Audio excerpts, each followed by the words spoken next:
Hello friends, welcome to Dharmika cooking channel. ಇವತ್ತಿನ ರೆಸಿಪಿನಲ್ಲಿ ತುಂಬ ಹೆಲ್ತಿ ಆ್ಯಂಡ್ ಟೇಸ್ಟಿ ಆಗಿರೋ ಅಂಥ ಡ್ರೈ ಫ್ರೂಟ್ಸ್ ಲಡ್ಡು ಮಾಡೋದು ಹೇಗೆ ಅಂತ ನೋಡೋಣ. ಆರೋಗ್ಯಕ್ಕೆ ತುಂಬಾ ಒಳ್ಳೆಯದು. ಖಂಡಿತವಾಗ್ಲೂ ಒಂದು ಸಲ ಈ ರೆಸಿಪಿ ಟ್ರೈ ಮಾಡಿ ನೋಡಿ. ಮೊದಲಿಗೆ ಒಂದು ಪ್ಯಾನಿಗೆ ನಾನು 1 ಕಪ್ ಆಗೋಷ್ಟು ಕಡಲೆ ಬೀಜನ ಹುರ್ಕೊತಾ ಇದ್ದೀನಿ. ಒಂದು 2ರಿಂದ 3 ನಿಮಿಷದವರೆಗೂ ಇದನ್ನು ಹುರ್ಕೊಂಡ್ರೆ ಸಾಕು.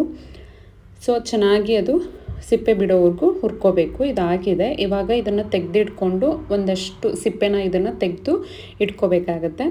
ನಂತರ 1 ಕಪ್ ಆಗೋಷ್ಟು ಗೋಡಂಬಿ ತೊಗೊಂಡಿದ್ದೀನಿ, ಹಾಗೆ 1 ಕಪ್ ಆಗೋಷ್ಟು ಬಾದಾಮಿ ತೊಗೊಂಡಿದ್ದೀನಿ, ಹಾಗೆ ಒಂದು ಅರ್ಧ ಕಪ್ ಆಗೋಷ್ಟು ಪಿಸ್ತಾನ ಹಾಕ್ಕೊಂಡಿದ್ದೀನಿ. ಸೊ ಇದಿಷ್ಟನ್ನು ಅಷ್ಟೇ ಚೆನ್ನಾಗಿ ಹುರ್ಕೋಬೇಕು. ಒಂದು 2-3 ನಿಮಿಷ. ತುಂಬ ಹೈ ಫ್ಲೇಮ್ ಇಟ್ಕೋಬೇಡಿ, ಕಪ್ಪಾಗಿಬಿಡುತ್ತೆ. ಸೊ ಲೋ ಫ್ಲೇಮ್ ಇಟ್ಕೊಂಡೇ ಒಂದು 2-3 ನಿಮಿಷ ಚೆನ್ನಾಗಿ ಅದನ್ನು ಹುರ್ಕೋಬೇಕಾಗತ್ತೆ. ಸೊ ಇಷ್ಟಿಷ್ಟೇ ಕ್ವಾಂಟಿಟಿನಲ್ಲಿ ಮಾಡಬೇಕಂತ ಏನಿಲ್ಲ. ಸೊ ನಿಮಗೆ ಎಷ್ಟಾಗುತ್ತೆ ಎಷ್ಟಿರುತ್ತೆ ಅಷ್ಟರಲ್ಲೇ ಮಾಡ್ಕೋಬೋದು. ಸೊ ಇವಾಗ ಒಂದು 2-3 ನಿಮಿಷ ಇದನ್ನು ಚೆನ್ನಾಗಿ ನಾನು ಹುರ್ಕೊಂಡಿದ್ದೀನಿ. ಇದನ್ನು ಸಹ ಎತ್ತಿಟ್ಕೊಳ್ಳೋಣ. ಸೊ ಇಲ್ಲಿ ಕಡಲೆ ಬೀಜನ ಸಿಪ್ಪೆ ತೆಗೆದು ಅದನ್ನು ಸಹ ಇದರೊಳಗೆ ಆ್ಯಡ್ ಮಾಡ್ಕೊಂಡಿದ್ದೀನಿ. ನಂತರ ಒಂದು ಪ್ಯಾನ್ಗೆ ನಾನು 1/4 ಕಪ್ ಆಗೋಷ್ಟು ಸೂರ್ಯಕಾಂತಿ ಬೀಜ, ಹಾಗೆ 1/4 ಕಪ್ ಆಗೋಷ್ಟು ಕುಂಬಳಕಾಯಿ ಬೀಜ, ಹಾಗೆ ಫ್ಲ್ಯಾಕ್ಸ್ ಸೀಡ್ಸ್ 1/4 ಕಪ್ ಆಗೋಷ್ಟು, ಹಾಗೆ 1/4 ಕಪ್ ಆಗೋಷ್ಟು ಚಿಯಾ ಸೀಡ್ಸ್ ತೊಗೊಂಡಿದ್ದೀನಿ, ಹಾಗೆ 1-2 ಟೇಬಲ್ ಸ್ಪೂನಷ್ಟು ಬಿಳಿ ಎಳ್ಳು, ಹಾಗೆ 1-2 ಟೇಬಲ್ ಸ್ಪೂನಷ್ಟು ಗಸಗಸೆ ತೊಗೊಂಡಿದ್ದೀನಿ. ಸೊ ಇದಿಷ್ಟು ಅಷ್ಟೇ ಸೇಮ್ ಅದೇ ರೀತಿ ಲೋ ಫ್ಲೇಮ್ನಲ್ಲೇ ಫ್ರೈ ಮಾಡ್ಕೋಬೇಕಾಗತ್ತೆ.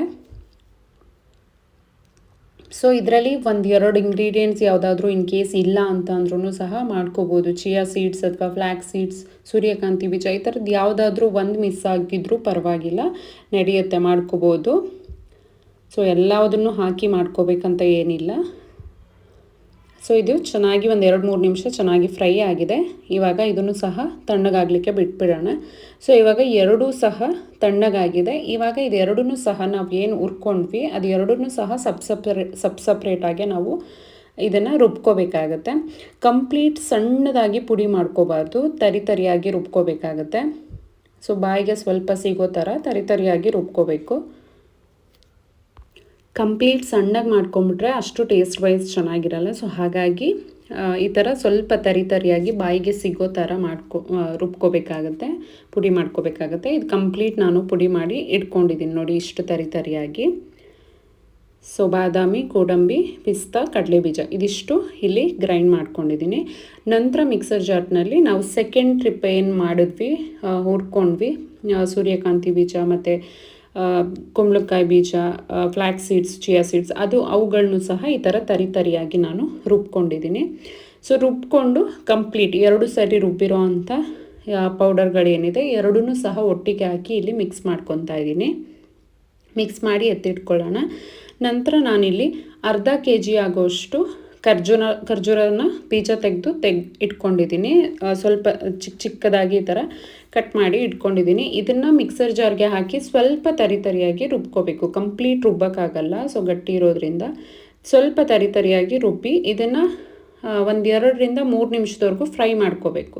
ಸೊ ಫ್ರೈ ಮಾಡ್ತಾ ಸ್ವಲ್ಪ ಸಾಫ್ಟ್ ಆಗುತ್ತೆ. ಸೊ ನಮ್ಗೆ ಅವಾಗ ಉಂಡೆ ಕಟ್ಟಲಿಕ್ಕೆ ಈಸಿ ಆಗುತ್ತೆ. ಸೊ ಇವಾಗ ಇದಕ್ಕೆ ನಾನು 1-2 ಟೇಬಲ್ ಸ್ಪೂನ್ ಆಗೋಷ್ಟು ತುಪ್ಪನ ಹಾಕಿ ಮಿಕ್ಸ್ ಮಾಡ್ಕೊತಾ ಇದ್ದೀನಿ. ಸೊ ಇದು 1-2-3 ನಿಮಿಷ ಇದನ್ನು ಫ್ರೈ ಮಾಡಿಕೊಂಡ್ರೆ ಸಾಕು, ಇದು ಸಾಫ್ಟ್ ಆಗುತ್ತೆ. ಸೊ ನಮ್ಗೆ ಅವಾಗ ಉಂಡೆ ಕಟ್ಟಲಿಕ್ಕೆ ಈಸಿ ಆಗುತ್ತೆ. ನೀವು ಬೇಕಿದ್ರೆ ಒಣ ದ್ರಾಕ್ಷಿನೂ ಸಹ ಇದೇ ಟೈಮ್ನಲ್ಲೇ ಹಾಕಿ ನೀವು ಫ್ರೈ ಮಾಡ್ಕೋಬೋದು.